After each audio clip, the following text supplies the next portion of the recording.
रोक थी, फिर भी बैनामा हो गया और जब जवाब मांगा गया तो अफसरों ने कह दिया हमारा काम तो बस स्टांप देखना है।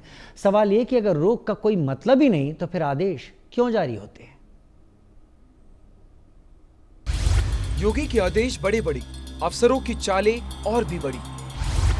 रोक का आदेश हो गया खेल, मुहर ने खोल दी भ्रष्टाचार की पोल। रजिस्टर बोला हमारा काम बस स्टैंप देखना। जनता पूछ रही है सवाल, क्या भ्रष्टाचार पर लगेगा लगाम?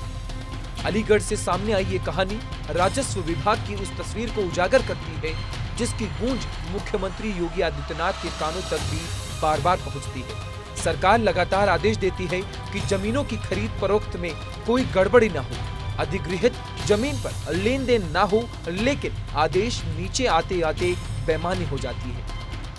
जनपद अलीगढ़ की कोल तहसील, यहाँ रेलवे ने कुछ साल पहले जमीन अधिगृहित कर ली थी। गाटा संख्या 274 पर साफ साफ रोक लगी हुई थी। नियम कहता है जब किसी जमीन पर रोक हो तो उसका बैनामा या बिक्री बिल्कुल नहीं हो सकती। यह आदेश न केवल अभिलेखों में दर्ज होता है बल्कि तहसील और रजिस्ट्री दफ्तर में भी इसकी कॉपी भेजी जाती है। लेकिन भ्रष्टाचार के खेल में आदेश का कोई मोल नहीं। रजिस्टर ने सारी जानकारी होने के बावजूद जमीन का बैनामा कर दिया। जब इंडिया न्यूज की टीम मौके पर पहुंची तो रजिस्टर से सवाल पूछा, जब जमीन पर रोक थी तो आपने बैनामा कैसे कर दिया? तो जवाब और भी चौंकाने वाला था। रजिस्टर ने कहा, मेरा काम तो सिर्फ स्टैंप चेक करना है, रोक देखना मेरा काम नहीं। यानी साफ है जिम्मेदारी से पल्ला झाड़ने की कोशिश। इंडिया न्यूज ने इस मामले पर उच्च अधिकारियों से भी जवाब मांगना चाहा, लेकिन कोई भी ऑन कैमरा आने को तैयार नहीं हुआ। ऑफ रिकॉर्ड इतना जरूर कहा गया कि रजिस्टर के खिलाफ जांच होगी, कार्रवाई होगी, लेकिन बड़ा सवाल यही है, क्या जांच और कार्रवाई सिर्फ कागजों तक सीमित रहेगी या फिर इस बार कोई उदाहरण बनेगा? वहीं मुख्यमंत्री योगी आदित्यनाथ बार बार साफ कर चुके हैं, राजस्व विभाग में भ्रष्टाचार बर्दाश्त नहीं किया जाएगा। साफ साफ आदेश है कि अधिगृहित जमीनों पर कोई खरीद फरोख्त नहीं हो सकती। लेकिन इस केस ने दिखा दिया, नीचे के स्तर पर आदेश सिर्फ दिखावे के लिए होते हैं। वजह साफ है, लालच, रिश्वत और मिलीभगत।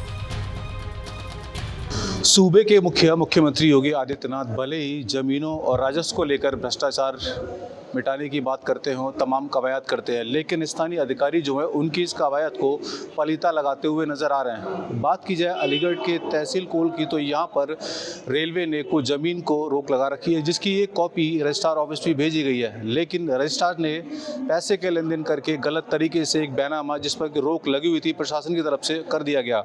जब पूरे मामले की जाँच के लिए इंडिया न्यूज़ की टीम ने जब इन्वेस्टिगेट किया तो अधिकारी इसका उत्तर देने से बचते हुए नजर आए। अलीगढ़ में जमीन माफिया लंबे वक्त से सक्रिय रहे हैं।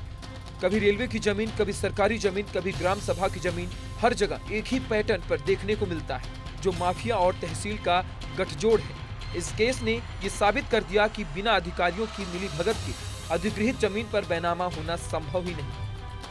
पहले हमने एडीएम राजस्व से बात करने की कोशिश की, फिर एडीएम प्रशासन से बात करने की कोशिश की और उसके बाद में सिटी मजिस्ट्रेट से बात करने का प्रयास किया। सभी अधिकारियों ने कहते हुए पल्ला झाड़ लिया कि वह संबंधित अधिकारी नहीं और इसमें ऐसे में कोई बयान नहीं दे सकते, कोई बाइट नहीं कर सकते। लेकिन हाँ, उन्होंने इतना ज़रूर कहा कि जिस रजिस्ट्रार ने ये बैनामा किया है वो गलत तरीके से हुआ है, उस पर कार्रवाई ज़रूर की जाएगी। अब देखने वाली बात होती है कि कब तक ये अधिकारी मुख्यमंत्री के आदेशों का पालन करते भी हैं या नहीं, या किस तरह से जो तहसील में भ्रष्टाचार चल रहा है उस पर रोक लगा पाने में सक्षम है या नहीं। लेकिन हाँ, एक बात तो है कि कहीं ना कहीं अधिकारियों की इस खामोशी की वजह से ही भ्रष्टाचार को लगातार बढ़ावा मिल रहा है। यह पहला मामला नहीं है, पहले भी ऐसे मामले हो चुके हैं। अलीगढ़, मथुरा, मेरठ, लखनऊ, लगभग हर जिले से ऐसे केस सामने आते रहे हैं। कभी भूमा माफिया ग्राम समाज की जमीन बेच देते हैं, कभी सरकारी परियोजना के लिए अधिगृहित जमीन पर भी रजिस्ट्री हो जाती है और हर बार अधिकारियों को जमींदारी पर सवाल खड़े होते रहे। या फिर वाकई में कोई ऐसा कदम उठाया जाएगा जो भ्रष्टाचारियों के लिए नजीर बन जाएगा। Bureau report, India news.